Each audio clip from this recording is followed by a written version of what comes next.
Mr. Gold up to when we start the season? Oh, tricks as usual. With Mr. Gold, you always have to be very, very careful. You have to listen very carefully to what he says. You know, and at the end of episode 22 in season 2, it seems as though he was saying, "Right, I'll help. We'll get together. We're going this mission to Neverland." But did he say that? So you need to go back and rewatch it.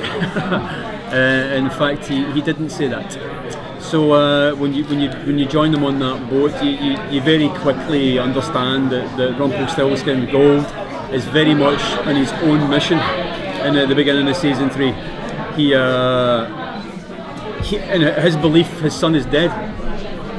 So his life is pretty much over, and the only thing that you can do to in any way honour his son's memory is by finding his son, Henry, even though this prophecy is that is going to be his undoing. So it's in a very difficult position, difficult place, Rumpelstiltskin at the beginning of season 3. In effect, he is on a suicide mission, and he might well just succeed in that. Well, and you know that part of the prophecy is that it will be his undoing. Yeah. Do you think that he's actually there for just loss of power, which is essentially his background? Well, I think if it's the loss of power, that would be an easier thing for him, because he wants, I think in his heart of hearts, he would want to be with Belle. You know, Belle is the moral centre point of Rumpel's whole life, and the further he gets away from her, the more evil and complicated he becomes. The closer he gets to her, the more forgiving he is. Even you saw that again, I think it was episode 19 or so, season 2, with Robin Hood, when he's going to kill him, and because of her he misses, you know. And so whenever she's close, there's hope for him. When she's far away, there's less hope for him. I'm just curious, Rumpelstiltskin is such a complex character, you never really know where he stands. Yeah. You as an actor, do you have a clear idea of what ultimately he wants and what his take on thing is?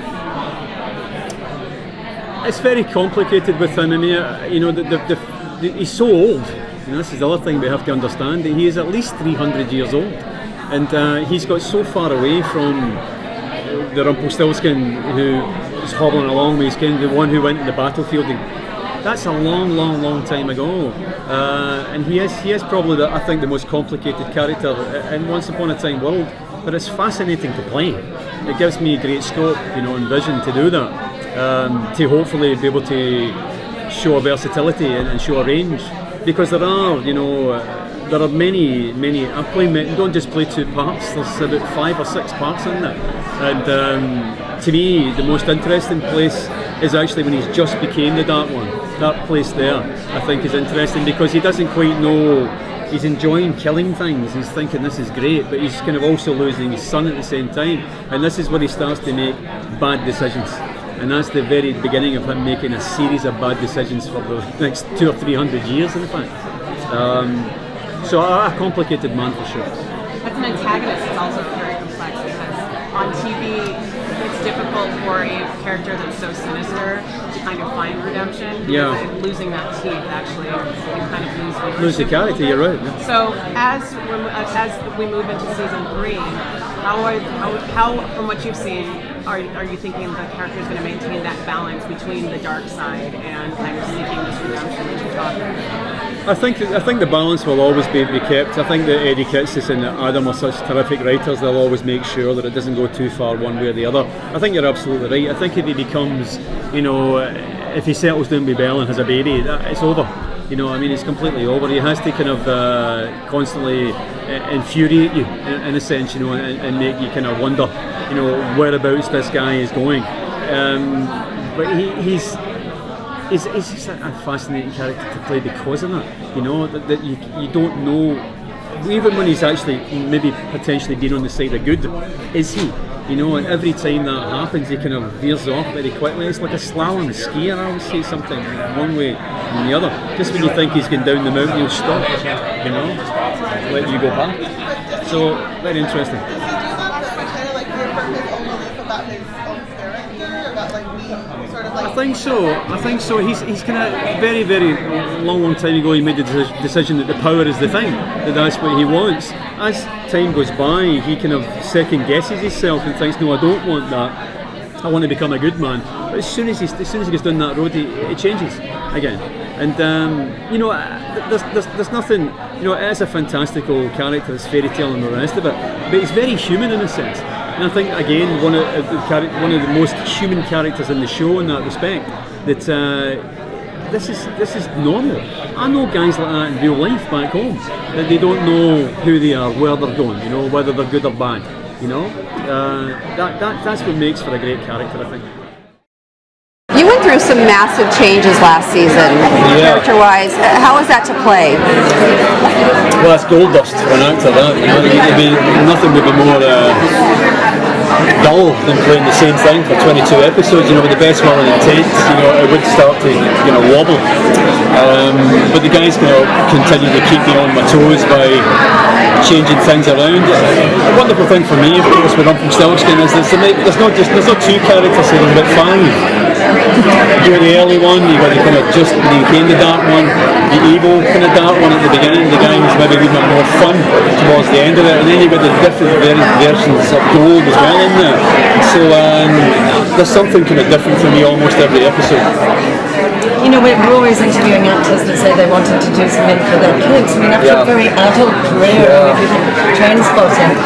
Was that one of your thoughts when you first got into this 3 years ago? Yeah, it's certainly part of it. I wouldn't say it was the whole thing, but it's certainly part of it. And I thought this is for the first time my kids can actually sit and watch things that I'm in, and they love it. That's again the great thing about the show. It plays right across the board.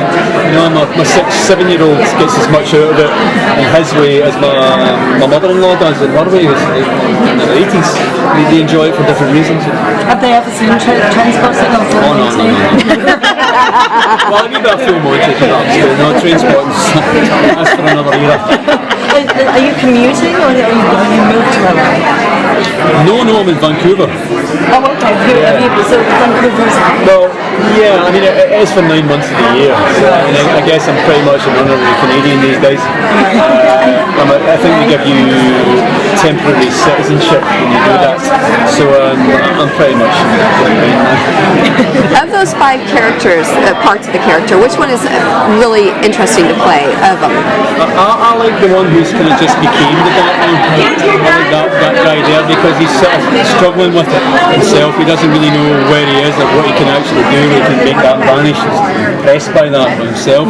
So he impresses himself, I think that's the guy who's probably got the most mileage. And I think that as this season progresses, I think we actually do go back to him. I think maybe episode 4 or 5 or something, to see him again. And I think you see him probably more than any of the other characters that I mentioned there. That guy. Robert's almost sort of a grim tragic figure on the show, in the sense that he knows he's going to die. How has that affected your performance? Well, he didn't know that until maybe episode 16, 17, something like that. I think at the beginning he kind of rejects it, and I think that certainly Henry was absolutely in danger for a few episodes. I think he would have killed him, there's no doubt about that. But as it's progressed, of course, he realises who this kid is, and this is too much for him, even for him to take in. And as the season 2 ends, we understand obviously that he thinks Balefire is dead. What can he do to honour the memory of his son and to take away, all the bad feelings that go along with that because the fractious relationship that they've had? Well, what can he do other than try and find Balefire's son, even though that means his eventual undoing? So in a sense, at the beginning of season 3, he's in the most dangerous place that he's been in so far. He is on a suicide mission. I think he expects to die, and he may well. What happens when he discovers his son isn't dead? Does that suicide mission change for him? I really don't know because we're only got 2 scripts of season 3 at the moment. Can see into the future. As a parent, how do you feel about the whole Bill of Goods of happily ever after? Do I believe in happily ever after? Yeah, and do you think that we should show that to our children? Yeah, I think certainly, absolutely. I think fairy tales in general are things that have been kind of not lost exactly, but they've been kind of in these days of this video games, etc. It's easy for these things to get left behind when you see young kids at 4 and 5 year old with iPods and stuff like that. It's sad. I remember when I was putting my kids into early sort of kindergarten school, the teacher said that there's very few kids know nursery rhymes these days. It's really sad, hickory dickory dog, whatever it is. They don't know these things. They're not taught these things anymore. So I think it's one of the reasons why this show has been so successful, is that it kind of takes the audience back to that time. It's maybe a simpler time in a way, but these fairy tales themselves, they were originally, I guess, used for warnings. Hansel and Gretel, don't take sweets from strangers, don't get in the house of them. And these things are important kind of life lessons to give to your kids early on, I think. And I think this show kind of brings a little bit of that back. How about waiting for Prince Charming? Oh, why not? I mean, Prince Charming becomes Billy Blogs down the street. I believe that everyone has someone for them, and I think there's someone out there for everyone. And maybe they just have to wait for Prince Charming to arrive. How are you doing? How are you enjoying Good, I'm Comicon? loving it, every minute of it. Awesome. What do you love the most? No, I do. I must say, Comicon's. This is my 4th time here now, and the very first time I came here, I was kind of dreading it, because people had told me that it's crazy, it's mad. But each subsequent year it came, I've kind of grown to love it more and more. I think all the people in the streets in the costumes, they're smiling. It's like, what's it, 200,000-300,000 people here, and there's not one spark of aggression from anyone. It's just like it's a lovely thing, and people coming all the way halfway across the world to dress up in the costume and say hello to you. You got to love that. How amazed are you when you see fans dressed up as you? That's bizarre. That's the most bizarre thing. There was one in the panel there just now. The guy really looked as good as the stuff that I put on. He was amazing. Do you have any creepy, strange experience? No. I don't kind of. I think you can put yourself in that situation. You know what I mean? Just move quickly. Sometimes moving target. Moving along. Okay, so talk about Neverland and what you've shot so far. What can you tell us? I'm halfway through the first episode, so very little. I guess the thing I can tell you is that at the end of episode 22, season 2, they seem to be together in some kind of way. Well, that lasted about 2 minutes. Season 3 is over very, very quickly. Because in typical Gold fashion, you have to listen very carefully to what he says. Even though at the end of season 2 he's saying, we're going to go and do this together, I'm the man to do this. Was he actually saying that, Okay. No, he wasn't. He's never saying what you think he's saying. He never ever says what you think he's saying. Because this is a one-way kind of mission for him now. His son's dead, he believes. And the only way that he can in any way honour the memory of his son is to find his son.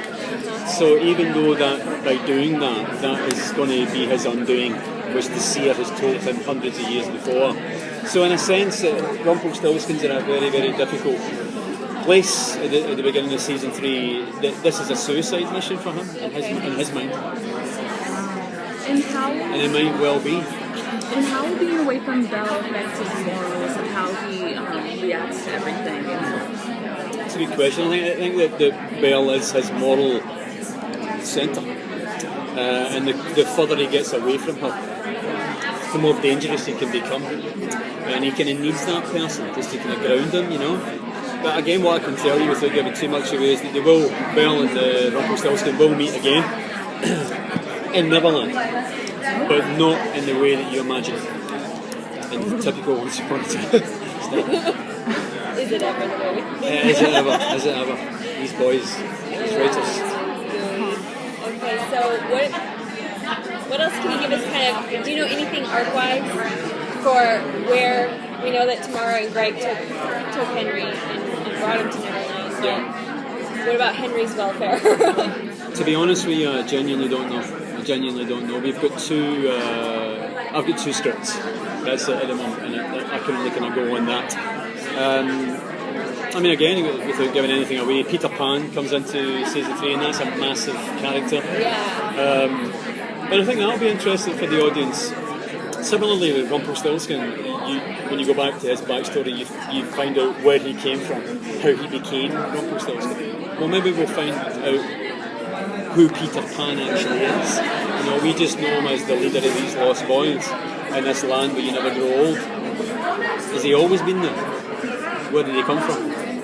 So that's very interesting. Why does he want Henry? Why does he want Henry? Exactly. And is Gold safe with, Hook on the ship with him and... Is Hook safe with Gold on the ship? That's what I would say. Hook's not safe, I can tell you that. Especially when you're skiing, yeah.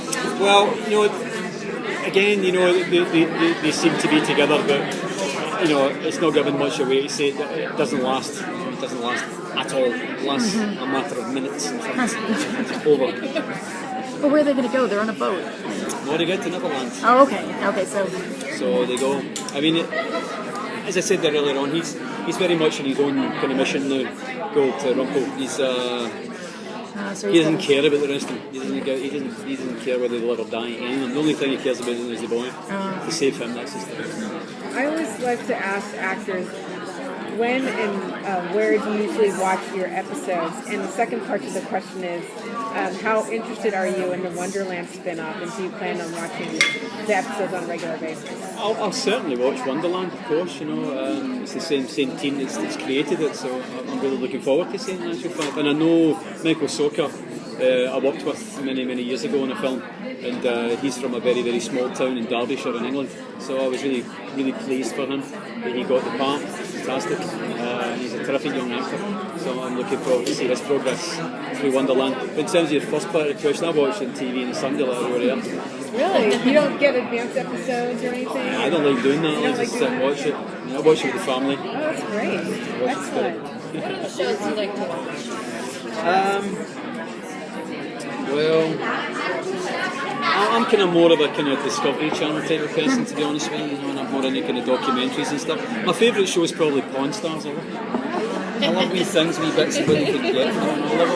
I love it. Most days of the week we watch them. And then if I'm not watching that, I love there's a station we have up in Vancouver called KBOS. It's got the classic shows, and I like watching Columbo and stuff like that. So Kojak, love it. You should have that here in the US. You did. You should, it's great. TV Land is for sitcoms now. It's strange that, because I think the station's out of Bellingham in Washington, but it shows in Canada. I don't know why it's going to show them.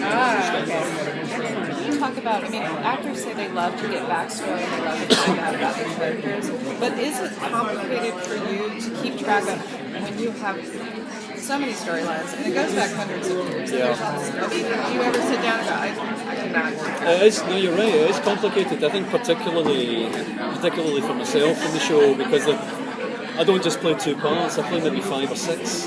Because you've got a couple of different golds for sure, but there's at least 4 or 5 Rumpelstiltskins there. The early one, the guy who just about to become the Dark One, the guy who's just become the Dark One, the guy who's in the midst of enjoying being the Dark One, and then later on, maybe 100 years later, when he's more fun, he enjoys it, and then the one that meets Belle is a different guy entirely as well.